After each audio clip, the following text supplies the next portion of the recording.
আজকেও তুমি যদি তৈরি হও, পৃথিবীর সমস্ত মুসলমান যদি ঐক্যবদ্ধ হইয়া ওই আমেরিকা আর কি করছে, আর আমেরিকা সহকারে অন্যান্য যত বেঈমানগুলো আছে তাদের বিরুদ্ধে যদি মুসলমান একবার হুঙ্কার দেয়, ওমরের মতো যদি একবার নেতৃত্ব দেও, শুধু মানুষ নয় শয়তান সহ রাস্তা ছাইরা পালাইতে বাধ্য হবে। চিল্লায়া বলেন ঠিক কিনা? মুসলমান তুমি আরেকবার হুঙ্কার দিয়ে দেখো, ওই গাজা আর ফিলিস্তিনের মুসলমানের বিরুদ্ধে যারা এবার রক্তে নিয়ে চষা খাইতেছে, মা বোনদের রক্ত নিয়ে ছিনিবিনি খেলতেছে, ওই ইসরায়েলের বিরুদ্ধে তুমি আরেকবার আল্লাহু আকবারে তাকবীর দিয়া নিজের সামনে আগায়া যাও।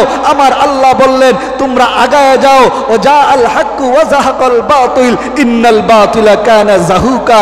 সত্য যখন তোমার সামনে আসবে, বাতিল পিছন থেকে লেজ গুটায় পালাইতে বাধ্য হবে। চিল্লায়া বলেন ঠিক কিনা? এ মুসলমান আল্লাহর গোলাম,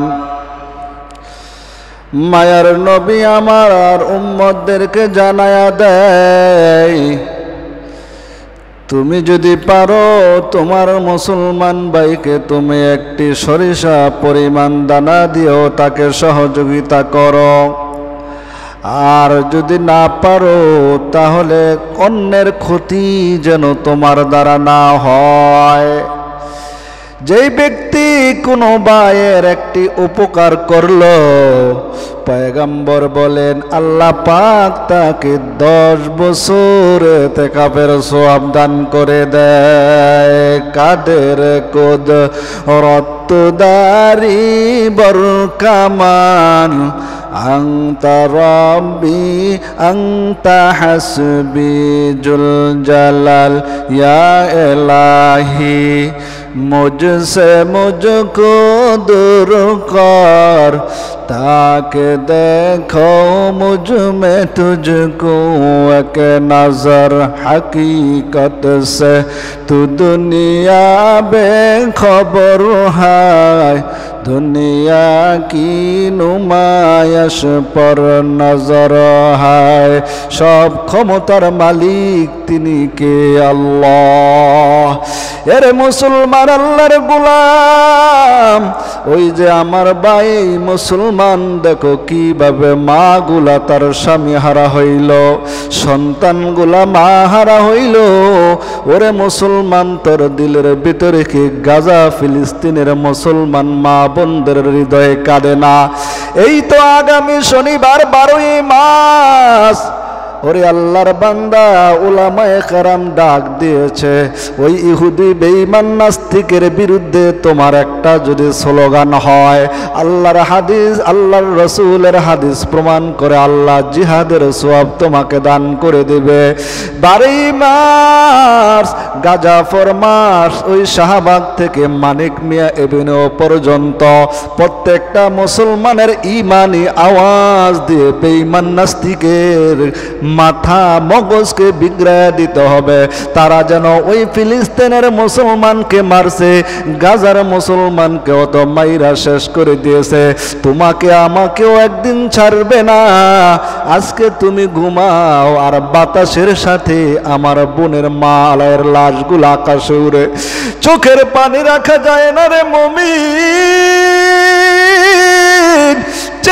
চেয়ে দেখো আর মনের ভিতরে একটুও কষ্ট কি তোমার জাগে না? বেঈমানরা কেমনি ভাবে আমার মা বোনদেরকে ইজ্জত হানি করতেছে। একটা জীবন্ত মানুষকে উল্টা করে ঝুলাইয়া বস্তার ভিতরে বুড়িয়া শেষ নিঃশ্বাসটা ত্যাগ করে কেমন কষ্ট লাগে। মার সামনে সন্তানকে মারে, সন্তানের সামনে বাবাকে গুলি কইরা মারে। আর মুসলমান এদিক সেদিক গুড়ো গুইরা গুইরা দেখো আর মজা নেও। এরে আল্লাহর গোলাম, জীবনটাকে ফি সাবিলিল্লাহ আল্লাহর রাস্তায় তুমি বিলীন করিয়া দাও। এমন কত আল্লাহর ওয়ালি দেখা গেছে বেঈমানের সামনেও মাথা নত করে নাই, নিজের জীবনকে জীবন্ত তেলের মধ্যে ফেলে দিয়েছে, নিজের সন্তানটাকেও তেলের মধ্যে ফেলে দিয়েছে, সাথে সাথে বুনা হয়ে গেছে। তার তারপরও বেঈমানের কাছে মুসলমান কোনোদিন হার মানা যাবে না।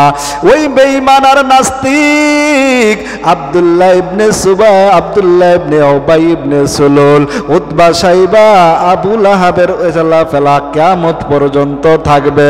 তাই বলে কে মুসলমান আল্লাহর গোলাম? আজকে মুসলমান তোমার দিলের ভিতরে কি একটু কম্পন জাগে না? চেয়ে দেখো চারদিকে লাশের বন্যা বন্যা, রক্তে রঞ্জিত হয়ে গেছে। ফুরাত নদীর তীরে যায় দেখো লাশের বন্যা, যেদিকে তাকাও শুধু লাশের বন্যা।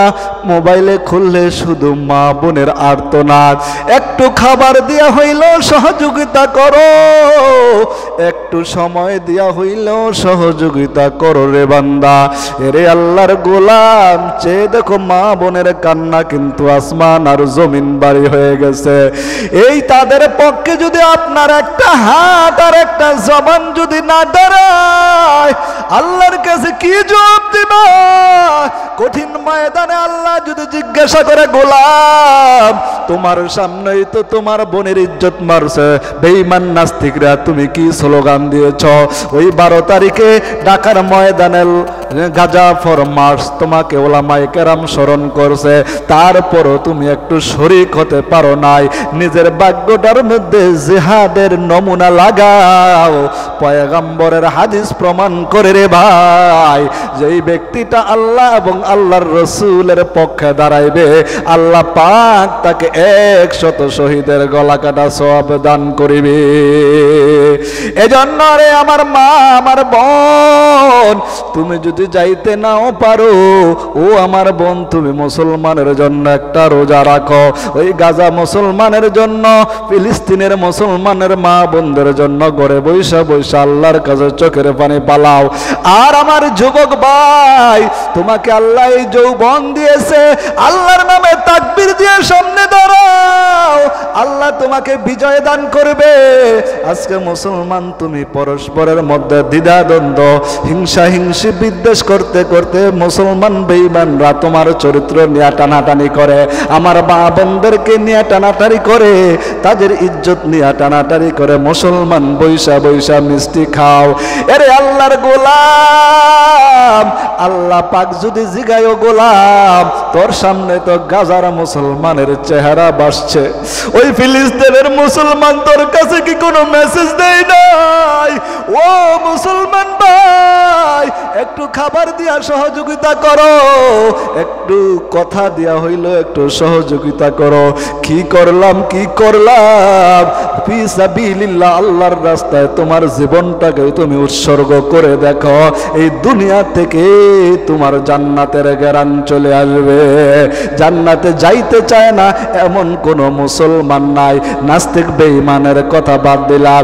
এজন্যই আল্লাহর গোলাম, জুমার বয়ান মাইকে হয়, তোমার জীবনটাকে পরিবর্তন কইরা এই যৌবনটাকে ইসলামের জন্য উৎসর্গ করে দাও। কিতাবের মধ্যে জিহাদের কথা অভাব নাই, আল্লাহর কালামের মধ্যে জিহাদের কথা অভাব নাই। জিহাদের কথা যদি বলতো, এই 17 বছর যারা দেশ চালাইছে তাদের ওলামায়ে কেরামদের জঙ্গির আখ্যা দিয়া তাদের জীবনটা জেলখানায় রেখে জীবনটা শেষ করে দিয়েছে। যারা জেল কাটছে তাদের জীবন শেষ হয় নাই। আল্লাহ পাকের রব্বুল আলামিনের পয়গম্বর শিহাবে আবু তালিবের কারাগারে জেলবন্দি, ইউসুফ পয়গম্বর জেলবন্দি, মুসা পয়গম্বর জেলবন্দি। এর জেলের মধ্যে থাকা দো পয়গম্বরের বড় সুন্নত, ওলামায়ে কেরাম সেই সুন্নতকে জিন্দা করছে।